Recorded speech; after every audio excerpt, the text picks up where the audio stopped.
On a Saturday evening in October of 1911, a 19-year-old music student died in a bathroom at the Young Women's Christian Association in Boston. Her name was Avis Linnell. She had come to Boston from Hyannis on Cape Cod to study singing at the New England Conservatory. She was talented, she was liked, and she had been in Boston about 2 years. She had also, 3 days earlier, been to a chemist and to a doctor, and she was pregnant. And she had been engaged for around 2 years to a young Baptist minister named Clarence Richeson. He was in his early 30s. He had a large congregation in Cambridge and a reputation as one of the most promising preachers in Massachusetts.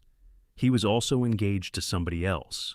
He had become engaged to a young woman from a wealthy and politically connected family, and the wedding was set for the following month, which meant Avis Linnell and the pregnancy were a problem with a date on them.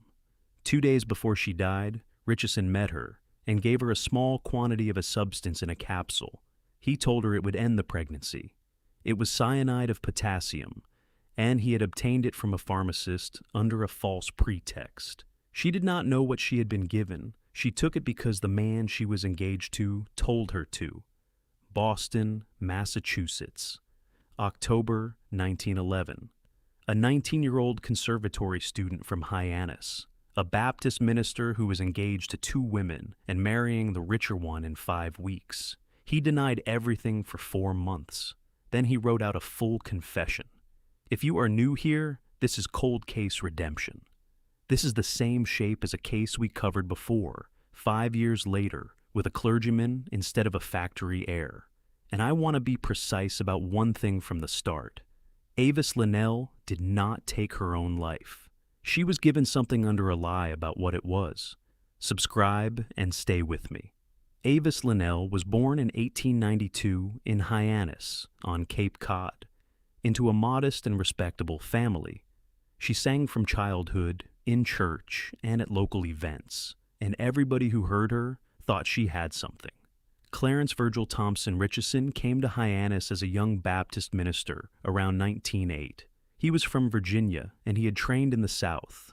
He was, by every account, an extremely effective preacher, emotional, popular, and particularly popular with the young women of his congregations.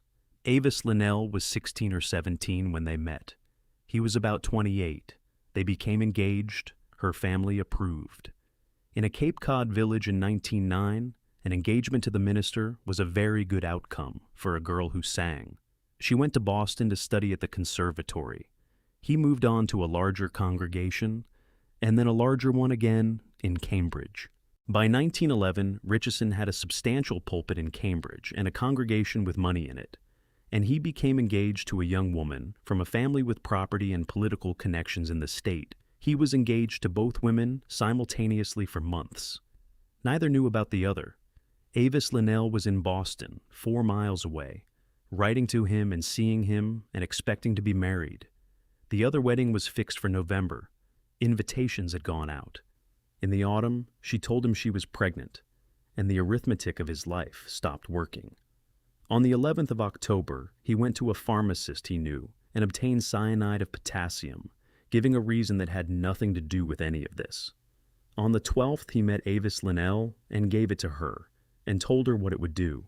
The cause of death was established quickly and the pregnancy with it, and the pharmacist came forward almost immediately. Richeson was arrested within days and charged with murder. He denied everything. A significant part of his congregation believed him and raised money for his defense. The case was the biggest story in New England for months. His other engagement was broken off almost at once. He spent 4 months in custody. His lawyers prepared an insanity defense. And then, shortly before the trial was to begin, he wrote out and signed a full confession. He pleaded guilty. There was no trial. The court accepted the plea and imposed the sentence the law required. The sentence was carried out at the state prison in May of 1912. Avis Linnell was taken home to Hyannis and buried there. She was 19 years old. She had been in Boston 2 years studying music. The conservatory kept no memorial to her. The story was about him from the first day, and it stayed about him. Newspapers covered his looks, his preaching, his fainting spells in custody, and his confession at enormous length. Here is what I keep coming back to. This was not passion and it was not madness. It was arithmetic. One engagement was better than the other. And the girl attached to the worst one was in the way. And she was 19, and she trusted him completely. She took what he handed her because he was the man she was going to marry, and he told her what it was for. That is the cruelest detail in this entire case, and it is the one that gets left out.